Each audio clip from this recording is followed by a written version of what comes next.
Hi friends, இந்த வீடியோவில் என்ன பார்க்க போகிறீங்க அப்படின்னா, சின்னஞ்சிறு கிளிய சீரியலோட எபிசோட் ரிவ்யூ தான் பார்க்க போகிறோம். என்னோடய ரிவ்யூ பிடிச்சிருந்தா லைக் அண்ட் சப்ஸ்கிரைப் பண்ணிக்கோங்க. சரி வாங்குங்க வீடியோக்குள்ளே போகலாம். இன்றைக்கி என்னென்னா, திவாகரும் கருணாவும் வீட்டுக்குள்ளே நுழையிறாங்க. வீட்டுக்குள்ளே நுழையும் போதே இந்துவும் முறைச்சிட்டு வராங்க கருணா. அதுக்கு முன்னாடியே முந்திக்கிட்டு திவாகர் வந்து இந்துக்கிட்ட வந்து ஏய் எனக்கு என்னமோ அண்ணன் உள்ளே போனதுக்கு நீ தான் காரணம்னு தோணுது. அந்த உஷாராணி மேடம் கிட்ட நீ தானே சொல்லி அண்ணனை ஜெயிலுக்கு கூட்டிகிட்டு போக வச்ச, எனக்கு தெரியும், உண்மையை சொல்லு அப்படின்னு சொல்லி கேட்குறாங்க. ஐயோ நான் எதுக்கு அந்த மாதிரி பண்ண போகிறேன், எனக்கு என்ன அவசியம் வேண்டி கிடக்கு, நான்லாம் அந்த மாதிரி பண்ணலை, அண்ணன் ஜெயிலுக்கு போகிறத பார்த்து நான் எதுக்கு சந்தோஷப்பட போகிறேன், என்ன இப்படி கேட்குறீங்க, நான்லாம் அப்படி பண்ணலை அப்படின்னு சொல்லி சொல்கிறாங்க.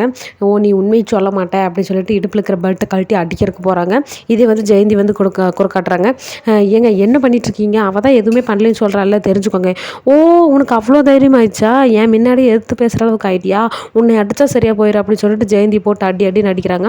எல்லோரும் வந்து தடுக்கிறாங்க. அப்புறம் கருணா இருந்துட்டு பெல்ட்டை பிடிங்கி வீசிட்டு, அண்ணா என்ன பண்ணிட்டு இருக்கிறீங்க, நீங்கள் இப்போ அடித்தா சரியாக போயிருமா, அண்ணன் வெளியே வந்துடுவாரா, எப்படி இப்படி பேசுகிறீங்க, ஓ நீ இவங்களுக்கெல்லாம் உடந்தை ஆகிட்டியா, அப்போது அண்ணன் ஜெயிலுக்கு போனதுக்கு நீ தான் முக்கிய காரணமாக இருக்கும், எனக்கு என்னமோ உண்மையில தான் டவுட்டாக இருக்குது, நீயும் பொண்டாட்டி 2 பேரும் சேர்ந்து தான் இந்த வேலை பண்ணியிருப்பீங்க, உண்மையை சொல்லுங்கள் அப்படிங்க. அண்ணா நீங்கள் என்ன பேசுகிறீங்கன்னு தெரிஞ்சுதான் பேசிட்டு இருக்கிறீங்க, அண்ணன் எதுக்கு நாங்கள் ஜெயிலுக்கு போகணும்னு நினைக்கிறோம், அப்படின்னா உன் பொண்டாட்டி போக வச்சாலா சொல்லு அப்படிங்கிறாங்க. அண்ணா அவளே சொல்கிறாள் அவள் இல்லைன்னு சொல்லிட்டு, எப்போவுமே அவள் வந்துட்டு ஏதோ ஒரு தப்பு பண்ணால் நான் தான் பண்ணுவேன்னு ஒப்புக்குவா, இவள் வந்து அவள் ஒப்பவே இல்லை, அப்போது அவள் பண்ணியிருக்க மாட்டா, தயவு செஞ்சு நீங்கள் அப்படிலாம் நினைக்காதீங்க, கொஞ்சம் அமைதியாக இருங்க, நீங்கள் இப்படி அடித்தா மட்டும் அண்ணன் வெளியே வந்துடுவாரா, எப்படியாவது அண்ணன் வெளியே கொண்டு வர்றதுக்கான ஏற்பாடு மட்டும் செய்வோம், அதை விட்டுட்டு இந்த மாதிரிலாம் பண்ணிட்டு இருக்காதீங்க அப்படின்னு சொல்லி சொன்னோம். ஓ நீ இத்தனைக்கு நீயாக தான்டா காரணமாக இருப்பேன், முதல்ல உன்னை வீட்டை விட்டு வெளியே அனுப்புனா சரியாக போயிடும், அண்ணன் முதல்ல வெளியே கொண்டு வந்துட்டு அதுக்கப்புறம் உன்னை வீட்டை விட்டு முதல்ல வெளியே அனுப்பிச்சு எல்லாம் சரியாக போயிடும் சொல்லிட்டு கத்திட்டு போயிடுறாங்க. அதுக்கப்புறம் கருணா மெதுவாக போய் இந்துக்கிட்ட கேட்குறாங்க,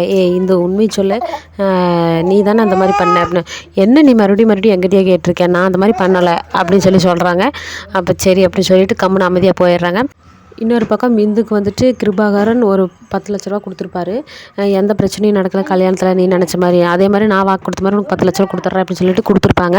அதை போய் எடுத்துகிட்டு போய் கிருபாவோட அப்பா கிட்டே இந்து கொடுத்து வச்சுருப்பாங்க. இதை தெரிஞ்சுக்கிட்ட திவாகர், கல்யாணமே நின்று போச்சு, நீ அவள் தான் பிளான் பண்ணியிருக்கிறா, அப்படி இருக்கிறப்ப நம்ம அண்ணன் கொடுத்த 10 லட்சத்தை அவள் எதுக்கு வச்சுருக்கணும், அவளுக்கு எதுக்கு கொடுக்கணும் அப்படின்னு சொல்லிட்டு அவங்க அப்பா கிட்டே போய் அதை வாங்கிக்குவாங்க. இன்னொரு பக்கம் இந்துக்கு வந்துட்டு தீபா கால் பண்ணி, என்ன இந்து பணம் எல்லாம் ரெடி ஆகிடுச்சுல, நான் வந்து வாங்கிட்டு வரட்டுமா அந்த பணத்தை, இப்போ தான் எனக்கு மனசுக்கு நிம்மதியாக இருக்குது, அந்த பணத்தை பார்த்தா தான் இன்னும் எனக்கு நிம்மதியாக இருக்கும், நான் வேணால் வந்து வாங்கிட்டு வரட்டுமா, கிளம்பிட்டுமா அப்படின்னு சொல்லி கேட்குறாங்க. உடனே இருந்துட்டு இந்த பிரச்சனை எல்லாத்தையும் சொல்கிறாங்க. இங்கே ஒரு பெரிய பிரச்சனையே நடந்துட்டுருக்கு, அதுவும் இல்லாமல் கொடுத்த பணத்தையும் வாங்கிட்டாங்க, ஒன்றும் பண்ண முடியாது அப்படிங்கிற மாதிரி சொல்கிறாங்க. உடனே தீபாவுக்கு, எனக்கு தெரியும் என்னடா இன்னும் எதுவும் சொல்லாமல் இருக்கேன்னு பார்த்தேன், அதே மாதிரி நடந்துருச்சா, நீயாச்சும் அந்த 10 லட்சத்துக்கு கொண்டு வந்து நீ வீட்டுக்கு கொண்டு வந்து கொடுக்குறதாச்சு, எப்படியோ என்ற வாழ்க்கையை மறுபடியும் கெடுக்கிறக்க ஆரம்பிச்சிட்டு இப்படியே தான் சொல்லி என்னை ஏமாற்றிட்டு இருக்கேன், என்னை எத்தனை நாளைக்கு இப்படியே ஏமாற்றுவேன், நீ இப்படியே பண்ணிட்டு நான் உயிரோடே இல்லாமல் நான் போயிடுறேன் பாரு அப்படி இப்படின்னு ஏதோ சொல்லி அழுகிறக்க ஆரம்பிக்கிறாங்க. அப்புறம் அவங்க அப்பா வந்துட்டு, எதுக்கு தீபா அழுகிற, என்னாச்சு இந்து கொண்டா அப்படின்னு சொல்லிட்டு இந்துக்கிட்டேருந்து தீபா கிட்டேருந்து ஃபோன் வாங்கி இந்துட்டு பேசுகிறாங்க. என்னம்மா ஆச்சு அப்படின்னு சொல்லி கேட்குறாங்க. அப்புறம் நடந்த விஷயத்தெல்லாம் சொல்கிறாங்க. இப்போ ஒன்றும் பிரச்சனை இல்லைல்ல அப்படின்னு சொல்லி கேட்குறாங்க. மறுபடியும் அதே மாதிரி தான் இன்னும் வெளியே கொண்டு வர முடியல அவங்கள, அந்த பிரச்சனையும் இங்கே பெருசாக போயிட்டுருக்குப்பா, தீபா வேறு இப்படி கேட்குறா, என்னப்பா பண்ணுறது அப்படின்னு சொல்கிறாங்க. சரிம்மா விடாது, அப்புறம் பார்த்துக்கலாம், முதல்ல உங்கள் வீட்டு பிரச்சனையை பாருங்கள் அப்படின்னு சொல்லிட்டு ஃபோனை வச்சிடுறாங்க. அதுக்கப்புறம் கருணா வந்துட்டு ரூமில் படுத்துட்டு யோசிச்சுட்ருக்காங்க. இவன் அந்த மாதிரி பிளான் பண்ணலைன்னா அப்புறம் யார் அண்ணனை இப்படி ஜெயிலுக்கு போகிற அளவுக்கு பிளான் போட்டிருப்பாங்க, யாருன்னு தெரியலையே அப்படின்னு சொல்லி யோசிச்சுட்டு படுத்துட்ருப்பாங்க. கரெக்டாக இந்து வருவாங்க. இந்து வந்தோடனே, ஒழுக்கு மரியாதையாக சொல்லு, நீ தானே அந்த மாதிரி பிளான் பண்ணிட்டு அண்ணனை ஜெயிலுக்கு அனுப்பிச்சிருக்க, உண்மையை சொல்லு அப்படிங்கிறாங்க.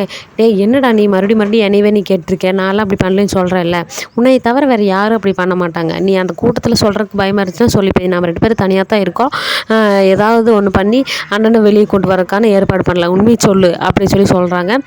நான் அப்படி பண்ணலை, உனக்கு எத்தனை டைம் சொன்னாலும் உனக்கு புரியாதாடா, அதில் நான் என்ன சொல்ல வரேன்னு தெரிஞ்சுக்க, அன்றைக்கி நம்ம 2 பொண்ணுங்களை துரத்திட்டு போனோம்ல, அந்த பொண்ணுங்களை யார் அனுப்பிச்சாங்களோ அவங்க தான் இந்த வேலை பண்ணியிருப்பாங்கன்னு எனக்கு தோணுது, அதுவும் இல்லாமல் உங்கள் அண்ணன் அவ்வளோ நல்லவரெல்லாம் இல்லை, எத்தனை பேர் வயிற்றில் அடித்து பணத்தை பிடுங்கினாங்க, அப்போ அதில் யாரோ ஒருத்தர் தான் பண்ணியிருப்பாங்க, உனக்கு தெரியாமல் இருக்காத, யார் அந்த ஆளுன்னு கண்டுபிடிச்சி முதல்ல உங்கள் அண்ணன் வெளியே கொண்டு வர வளைப்பார் அப்படின்னு சொல்கிறாங்க. எனக்கு தெரிஞ்சு எம்எல்ஏ மட்டும்தான் எங்கள் அண்ணனுக்கு எதிருமே கல்யாணத்துக்கு வந்திருந்தார், அவரும் எப்படி சந்தேகப்படுறதுன்னு தெரியல அப்படிங்கிறாங்க. சரி அன்றைக்கி அந்த பொண்ணுங்களை துரத்திட்டு போனோம்ல, அந்த பொண்ணுங்களை பிடிச்சா என்ன எல்லாம் உண்மையும் வந்துடும், அந்த பொண்ணுங்களை முதல் தேடி கண்டுபிடிப்போம் அப்படின்னு சொல்கிறாங்க. சரி நான் அதை பார்த்துக்கிறேன், ஆனால் எனக்கு இன்னுமே உன் மேலே டவுட் இன்னும் குறையல, ஆனால் நீ மட்டும்தான் அதை பண்ணியிருந்தேன்னு மட்டும் கடைசியில் தெரிய வந்தது, அதுக்கப்புறம் உனக்கு இருக்குது அப்படின்னு சொல்கிறாங்க. அதோட எபிசோட் முடிஞ்சிருது. தேங்க்யூ. என்னோடய ரிவ்யூ பிடிச்சிருந்துச்சா லைக் அண்ட் சப்ஸ்கிரைப் பண்ணிக்கோங்க. டாட்டா பாய்.